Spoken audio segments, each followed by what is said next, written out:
Hi, everyone, and welcome to another TGI SEO Friday. It's a real pleasure to be here with you today. My name's Odin, and I am helping to facilitate this for the Canadian marketing team. And we're here with Jason Ross of Radiant Freedom. Jason, thank you for being here and for going through our next session on search engine optimization and how we can become better at that process for our marketing and our business. Really appreciate you being here today and doing this for us. Thank you. Yeah, thank you. It's a pleasure once again to be here again. And so without any further ado, let's just jump into it.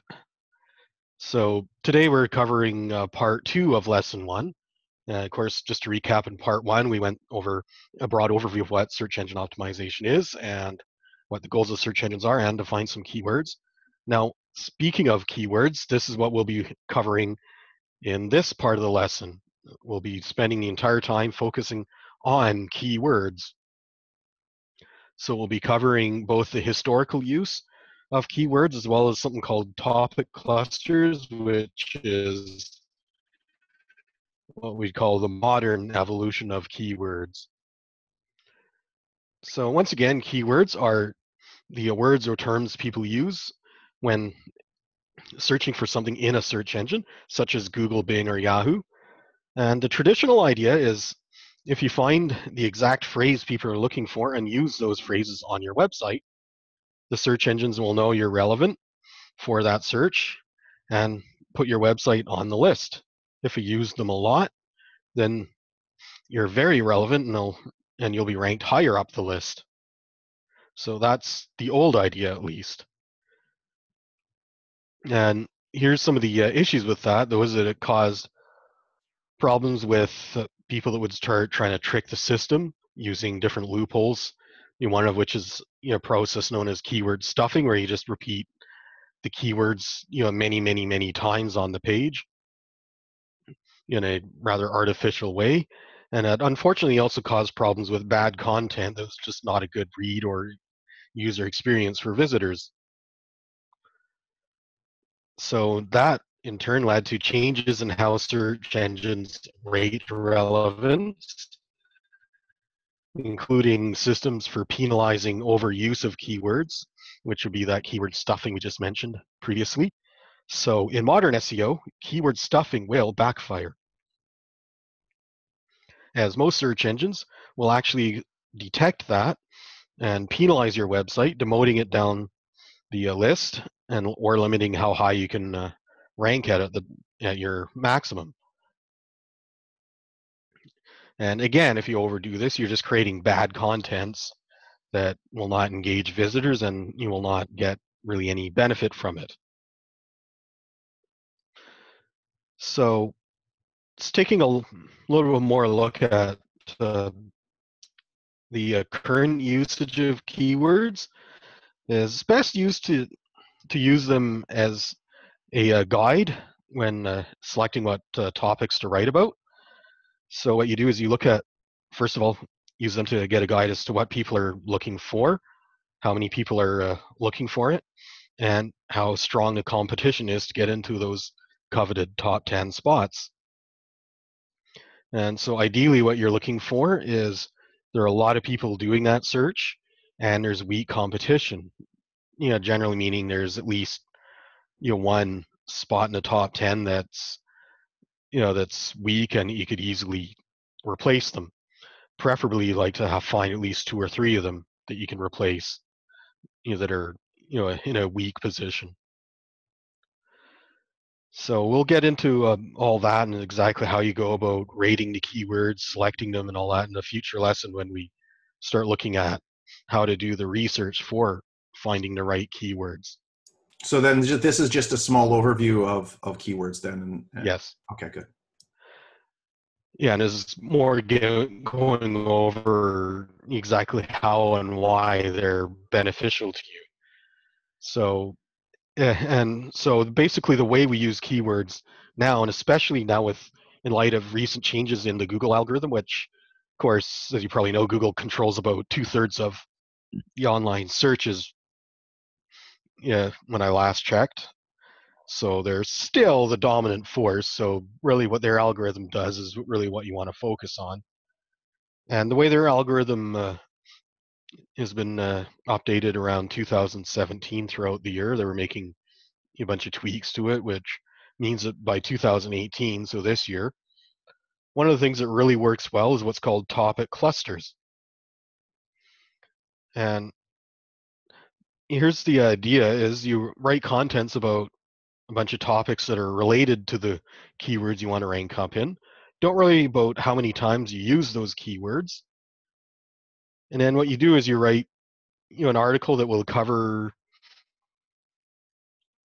a specific set of topics in a very broad sense.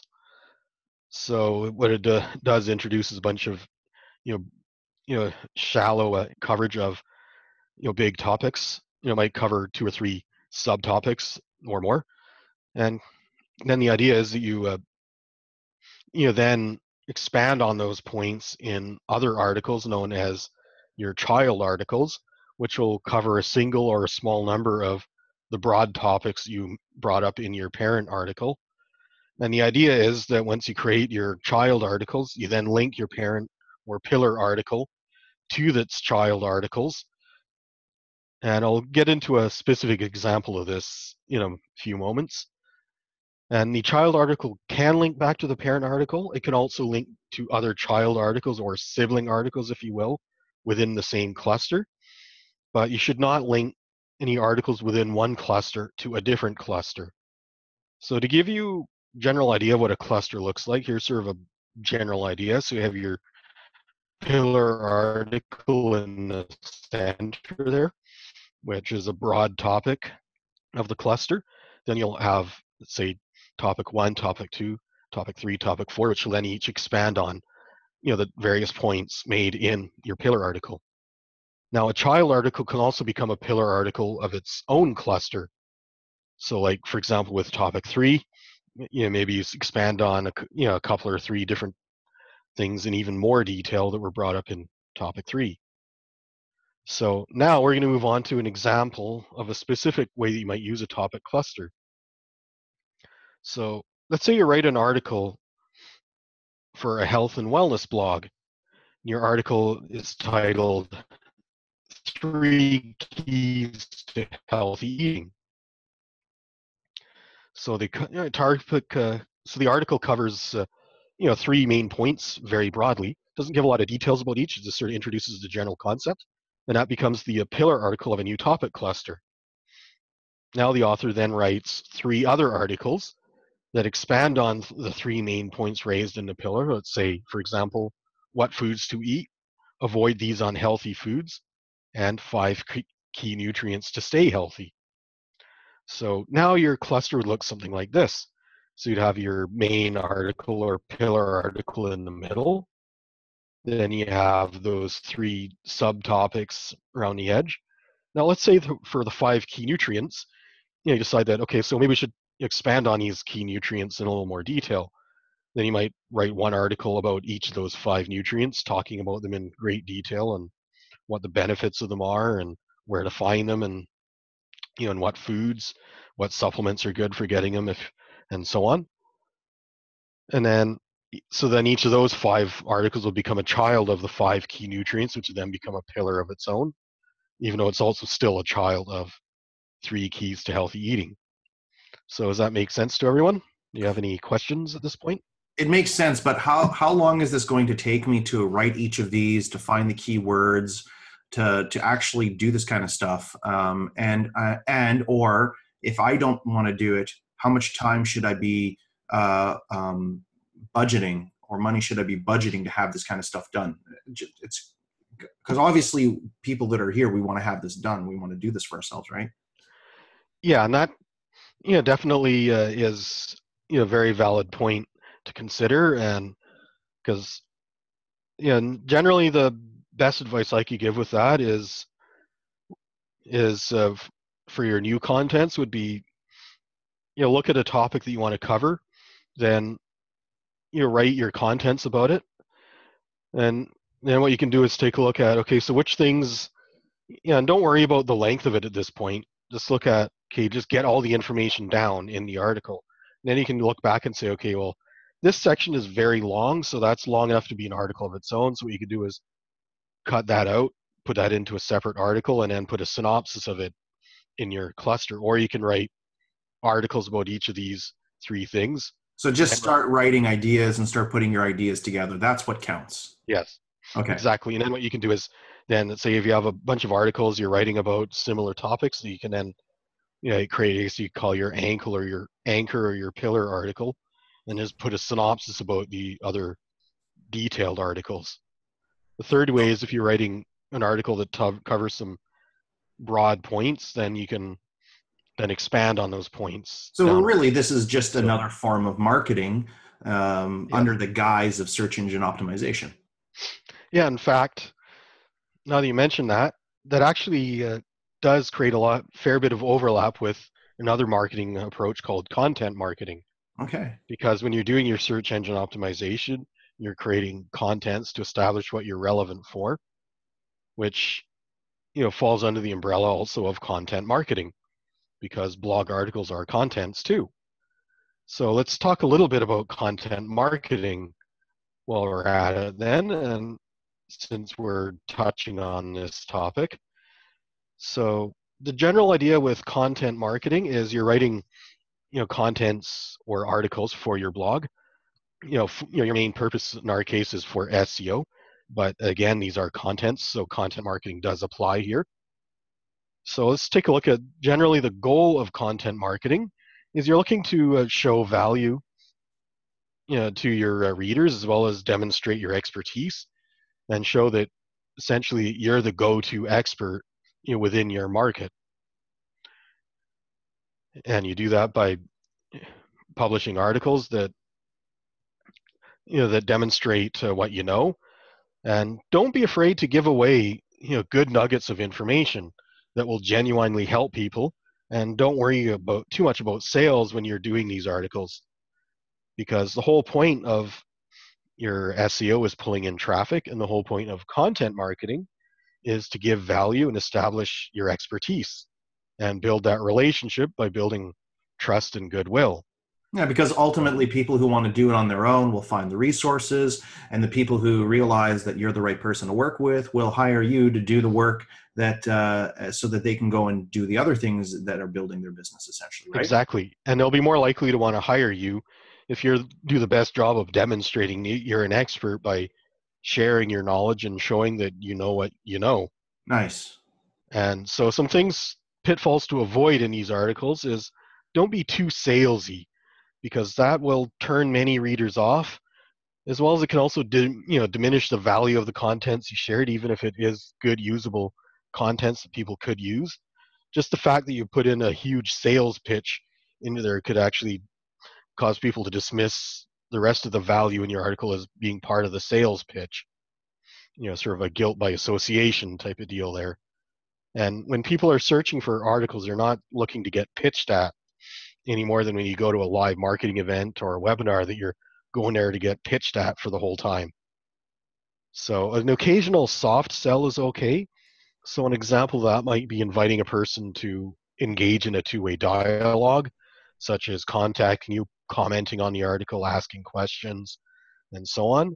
Would you agree that the 4 elements of marketing are important in the sense of your article wants to get attention, it wants to follow the headline rules, you want to make sure that you're engaging the individuals with relevant content, giving them true education, and then you can make a special offer at the end if they want to continue to communicate with you? Yeah, you can certainly do that. I would say, for example, let's say if you're publishing articles, daily, so say Monday to Friday, what you might want to do is have an article where you include some sort of soft sell in there, of the nature like you were talking about. So offering, let's say, to look at this or that product or this service that I have that can help you with this, maybe on one of those articles. So say 20% of the time. Depending on your market and how frequently you publish, you could get away with a little bit more. Might have to do a little bit less. It just depends on your audience and where their tolerance level is, which really the only way you can really find that out is by doing your homework and looking at what industry standards are, or just doing trial and error. And when you hit that threshold where you start seeing people disengaging from you, getting mad or anything like that, you know that, okay, so this is the, okay, so back off. And let's say if it's 30% of your articles is upsetting people, then okay, maybe go down to 20%. If that's, people are seem to be happy there, then you know that 1 in 5 is the limit that I can do. Make sense? Yep.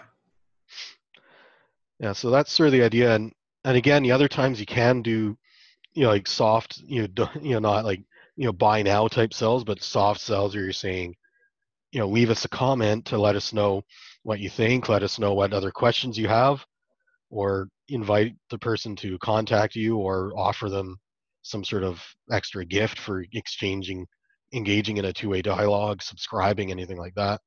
Because those are what I'd call soft sells. It's not asking a person to just immediately, read this article, give me your money type sells. And that's sort of the ones I'm talking about with hard sells that you want to try and avoid, and which can make your article seem too salesy, if that makes sense. It does. Yeah, because again, the primary goal when you're creating these contents is, number one, you're wanting to show what your business is relevant for so that people will find your website.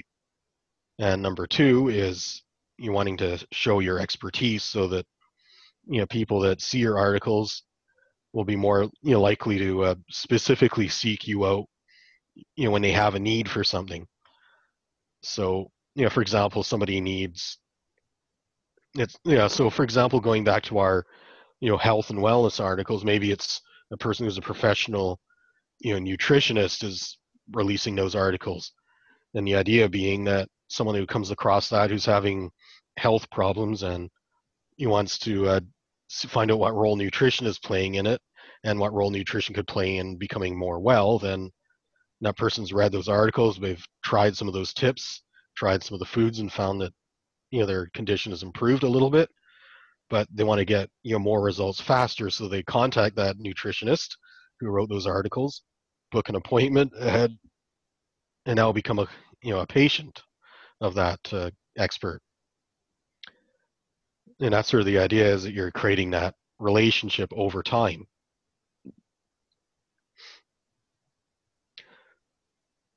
All right, so is there any questions? I'm good with that. I'm just thinking in my mind that I need someone to write those articles for me. I can't do it alone. Yeah, that is definitely, With everything else I'm doing, it's like, where's my time? yeah, that's definitely a challenge, and that's a challenge that I face quite often myself, which leads to me not always, following my own advice, because, yeah, like, where do you find the time? One little tip I can give that I find helps me out is when I do get those periods where I'm a little bit less busy, have a little bit more time, is don't be afraid to spend some of that time writing some extra articles, even though you don't really need them right now, because you can always keep those articles in reserve and then publish them later on when you're too busy to write new articles. Hmm. Do you have tips and tricks on writing articles? Like, because you've obviously been doing it for quite some time. Yeah, I mean, I would say the biggest thing would be, you know, first of all, write about, the stuff that you know about. If there's contents you need to touch on that you're not really an expert on, do your research, find out the experts and learn from them, and don't be afraid to give credit where credit's due. So let's say if you were researching, let's say you're researching sports, and then you came across an article written by, say, Trevor Linden, who, of course, as we all know, is a famous local athlete. Then, then let's say if you're using a direct quote from him, put it in quotation marks and acknowledge that that's Trevor Linden's words you're using there. And if you also got it from a specific website or article he wrote, link back to that article so that you're showing goodwill to the original authors and sources of your information. Hmm. Plus, it also elevates your credibility because it shows that you're also getting your sources from other experts in those fields. Hmm. And I would say that also the old rule of what goes around comes around holds true here. So if you're willing to give other people acknowledgement for their effort and work, then you're probably going to be more likely to bring in karma, and other people are going to be more likely to then acknowledge your work when they want to reference one of your articles. Mm-hmm. And the benefit of that is, of course, huge, because that's one of your ways that you get the thing we'll be talking about in our next webinar in 2 weeks' time, which is backlinks. And some of the organic ways you can get that is people referencing your work and acknowledging it with a link to your, to your original contents. Mm-hmm. What about, I don't do, so am I going to be picking articles to share with other parties that are not in my area and not competing with me? Yeah, you can certainly do that. And there is a benefit to that in the fact that, especially if you're, say just simply sharing the article so that it's still linking back to the original author, Mm-hmm. is, of course, first of all, you're giving some goodwill to that person there by helping him get more exposure. Mm-hmm. And if that person notices it, there's a good chance they might, return the favor, or they might follow you or something like that. Let's say if you, for example, find an article someone wrote, tweet that person's article, and that person notices that you tweeted it, then you might suddenly decide to turn around and follow you and then share some of, or retweet some of your stuff. Mm-hmm. So now you're sharing each other's audiences, essentially. And in fact, that actually is another way that you can get content for your blog, is if you're wanting to produce content about something that you're not very familiar with, even though it's related to what you do, is you can also bring in an outside expert, such as what you did with this webinar, that that you're an expert in many areas of marketing, but SEO is not one of them. So you bring Mm-hmm. in someone True. who has expertise in that area Yeah. Yeah. as a guest presenter. And here we are promoting SEO and showing you how to do articles and the basics of it and the step by step. You're basically building a foundation of understanding for us. It's wonderful. Thank you. Exactly. And so that's sort of the same idea with your blog. Is, let's say you're wanting to talk about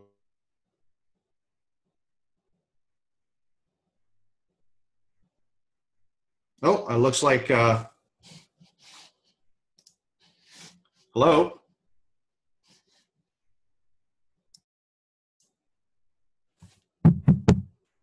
I guess we've just gotten disconnected from Jason there. No big deal. So I just want to say thank you so much, Jason, for being here today. an area of expertise in public relations, that's not really something you specialize in. Maybe you wanted to talk about, for instance, media relations, which is maybe an area that's that's your that that others have more expertise in. So you reach out to media relations specialists. One of them decides to write an article for you. So now you get that credibility that you have a person who's, let's say, a leader in that industry is now appearing on your website and on your blog. That person's likely going to share the fact that they were invited to guest appear on someone else's platform. So that's going to give you some exposure to their audience. And maybe that person decides to also do a reciprocal agreement where they know that they're experts at media relations, but not necessarily at crisis communications. So then they maybe invite you to, in return, write an article for their blog and their website on crisis management, some Oh, topic cool. to that. So now you just now also gained additional exposure to that person's audience, because they're now seeing your work on that person's website. Well, that's awesome. So these are all different ways that you can get contents. Of course, the third way is you can hire a ghostwriter to research and write contents on your behalf, or to take raw information that you feed them with and produce that into actual articles. Awesome. And in fact, when people go onto my standard SEO plans, that's actually one of the services I do. Is I'll provide them with a certain number of articles, each month or week, depending on the level of service they're on. Mm-hmm. And and I'll work with ghost writers that'll deliver the contents, and then make sure that you're happy with the contents before it goes live. Awesome. So you take care of all those issues. That's great. Yeah, exactly. That's great. So So the choice is you can do it yourself, you can partner with people, or you can work with a company like Radiant Freedom that will help you out with that. Jason, exactly. thank you so much for helping us, and really look forward to learning about backlinks in the next couple of weeks. And in the Yeah. meantime, how can people get a hold of you? Yeah. So once again, and I actually was supposed to add this information to the slide, which I forgot. Unfortunately, I've been recovering from a Oh, good. nasty flu that's been going around. But so yeah, you can reach me by email at Jason Ross. That's JASONROSS at radiantfreedom.com. Perfect. And you can check out the YouTube channel too. Exactly. And and for those that'll be watching this on the YouTube channel, there will be a link to my website as well as to Odin's YouTube channel in the description down below. Yeah, you guys just So like and subscribe to our YouTube channels. That'll help us out a ton. yeah, exactly. Okay. So it's been a real pleasure presenting, and once again in 2 weeks' time, which just double check quickly the exact date. So that would be March 23rd. We'll be covering your introduction to backlinks. Perfect. So Wonderful. Well, thank you so much, Jason, and we'll talk to you in a couple of weeks. yeah, we'll see you all in a couple of weeks.